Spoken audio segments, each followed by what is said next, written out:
Hello students, my name is Vish Sharma, your business teacher. Today's topic from class 12, business studies topic from chapter number 5, organizing. Topic is importance of organising. Organising हमारे लिए जरूरी क्यों है, क्यों management के लिए जरूरी माना जाता है ऑर्गेनाइजिंग को। Importance of organising. ऑर्गेनाइजिंग के बारे में मैं आपको पहले ही बता चुका हूं। ऑर्गेनाइजिंग क्या होता है, जो टोटल वर्क हमने डिसाइड किया था प्लानिंग में, जो टारगेट अचीव करने के लिए काम करना है हमें, उस वर्क को पहचानना, उस वर्क को डिवाइड करना, उस वर्क को एम्प्लॉइज को असाइन करना, ये सब काम किसमें होते हैं, ऑर्गेनाइजिंग में। यानी कि ऑर्गेनाइजिंग का मेन काम क्या है, जो वर्क, जो एक्टिविटी बिजनेस ऑर्गेनाइजेशन के अंदर होनी है उसको मेंटेन करना, उसको मैनेज करना ऑर्गेनाइजिंग का काम है। क्लियर है। तो ऑर्गेनाइजिंग हमारे लिए जरूरी क्यों है, मैंने आपको पहले 5-6 पॉइंट पढ़ाए थे, प्रोसेस पढ़ाया था इसका पहले वाली वीडियो में। ऑर्गेनाइजिंग का सबसे पहला काम क्या होता है, आइडेंटिफिकेशन ऑफ वर्क। सबसे पहला काम वर्क को पहचानना, क्या एक्टिविटी, क्या वर्क हमें मैनेजमेंट के अंदर करना है टारगेट को अचीव करने के लिए। फिर उस टोटल वर्क को डिवाइड करना छोटी छोटी जॉब्स में।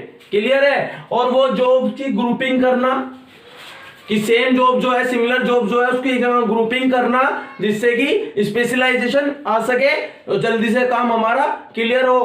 क्लियर है। अगला काम है डिपार्टमेंटलाइजेशन। डिपार्टमेंटलाइजेशन का मतलब क्या है, जो सिमिलर जॉब्स है उसे वन डिपार्टमेंट के अंदर रखना, अलग सिमिलर जॉब्स को अलग डिपार्टमेंट के अंदर रखना। कि प्रोडक्शन का वर्क है प्रोडक्शन डिपार्टमेंट में, फाइनेंस का वर्क है फाइनेंस डिपार्टमेंट में, मार्केटिंग का वर्क है तो मार्केटिंग डिपार्टमेंट में। क्लियर है। नेक्स्ट बात है असाइनमेंट ऑफ ड्यूटीज। उन वर्क को जो हमने डिवाइड किए थे, जो छोटी छोटी जॉब्स बनाई थी, उन जॉब्स को लोगों को ड्यूटीज के रूप में देना। और फिर रिपोर्टिंग रिलेशनशिप स्टैब्लिश करना। मतलब क्या है, जिसको वो जॉब दी गई है, जिसको जॉब करने की रेस्पॉन्सिबिलिटी दी गई है, उस जॉब को करने की अथॉरिटी भी उसके पास होनी चाहिए, यानी कि पावर भी होनी चाहिए उस वर्क को करने के लिए, डिसीजन ले सके। क्लियर है। ये सब चीजें मैंने आपको पढ़ाई थी। तो ऑर्गेनाइजिंग जरूरी क्यों है, सबसे पहली पॉइंट आता है बेनिफिट्स इन स्पेशलाइजेशन। मैनेजमेंट के अंदर, ऑर्गेनाइजेशन के अंदर, ऑर्गेनाइजेशन के अंदर, बिजनेस के अंदर ऑर्गेनाइजिंग स्पेशलाइजेशन लेके आता है। फायदेमंद होता है। कैसे, क्योंकि इट कम्स, स्पेशलाइजेशन अपने आप आती है। कैसे, automatically comes when an individual performing one job repeatedly। Simple सी बात है, अगर मैं सेम जॉब रिपीटेडली करूंगा तो उसके अंदर मेरे अंदर परफेक्शन आ जाएगी। उस वर्क को मैं क्वालिटी में करूंगा, टाइम पे करूंगा, जल्दी करूंगा, क्योंकि मैंने काम को बांट दिया था। 2-3 काम एक व्यक्ति को नहीं देते हैं। यहाँ पर एक छोटी जॉब एक व्यक्ति को असाइन की जाती है, जिससे कि वो उसे काम को टाइम पे पूरा कर सके विद ग्रेटर एफिशिएंसी। इसीलिए हमारे पास स्पेशलाइजेशन आती है, वो ऑटोमेटिकली आती है क्योंकि काम हमने बांट दिया है। और काम जब रिपीट होता है, बार बार एक ही व्यक्ति उस काम को करता है, उसमें उसके अंदर परफेक्शन आ जाती है। उस काम को एफिशिएंसी से करेगा, यानी कि टाइम से पहले पूरा करेगा, मिनिमम कॉस्ट पे करेगा और रिसोर्सेज का वेस्टेज भी नहीं करेगा। नेक्स्ट बात आती है रोल क्लैरिटी। क्लैरिटी आ जाती है काम में। कैसे, the manager clearly define the jobs on written document. एक जॉब डिस्क्रिप्शन होता है कि इस जॉब डिस्क्रिप्शन में क्या लिखा जाता है कि ये जॉब इस व्यक्ति को, इस एम्प्लॉय को दी गई है, इस जॉब में इसको क्या करना है, कितने समय में करना है, कैसे करना है और किस रिसोर्सेज को यूज करके करना है। तो यानी कि क्लैरिटी आ जाती है जॉब के बारे में कि जॉब में होना क्या है, इस वर्क में होना क्या है। क्लियर है। ऑर्गेनाइजिंग की वजह से क्लैरिटी भी आ जाती है काम के अंदर, जो रोल हम परफॉर्म कर रहे हैं। क्लैरिटी इन वर्किंग रिलेशन, मैंने लास्ट पॉइंट बताया था, एस्टैब्लिशिंग रिपोर्टिंग रिलेशनशिप। यानी कि जिस काम को हमने दिया है, एम्प्लॉय को करने के लिए ड्यूटी दी है, उस ड्यूटी को रेस्पॉन्सिबिलिटी उसकी बनती है करने की, पर उसके पास अथॉरिटी भी होनी चाहिए कि उस ड्यूटी से रिलेटेड वो डिसीजन ले सके।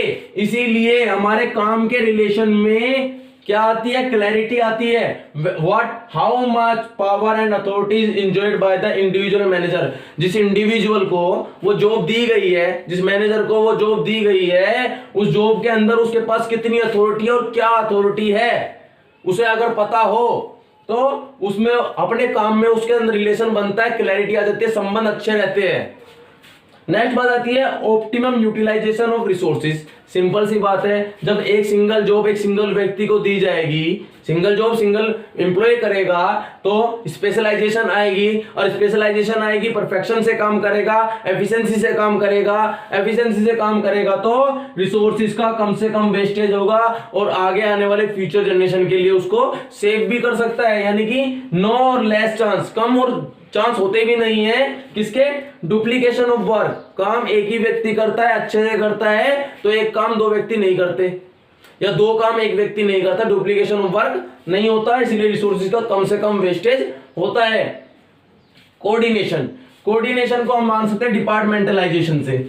कुछ जॉब मार्केटिंग में चली गई, कुछ जॉब प्रोडक्शन में चली गई, कुछ फाइनेंस में चली गई, कुछ प्लानिंग में चली गई, इन सब के डिपार्टमेंट बन चुके हैं। तो कोऑर्डिनेशन का मतलब होता है एक जगह यूनिफिकेशन, यूनिटी से वर्क करना। सिंपल सी बात है, प्रोडक्शन वाले अपना काम अच्छा करेंगे तभी मार्केटिंग वाले कर पाएंगे, मार्केटिंग वाले अच्छा काम करेंगे तभी प्रोडक्शन काम करने वाले प्रोडक्शन में वो अच्छा कर पाएंगे। तो कोऑर्डिनेशन होना भी जरूरी है जो ऑर्गेनाइजिंग मेंटेन करता है। कैसे, द सिमिलर और related job are group under one department. एक डिपार्टमेंट में ग्रुप हो जाती है तो वो काम एक साथ मिलकर करते हैं, जिससे क्या होता है यूनिफिकेशन ऑफ एफर्ट। जो एम्प्लॉयज उस जॉब को करने के लिए एफर्ट लगा रहे हैं वो एक टारगेट को अचीव करने के लिए लगा रहे हैं। क्लियर है? तो यानी कि सब इसकी इंपॉर्टेंस है। थैंक्स।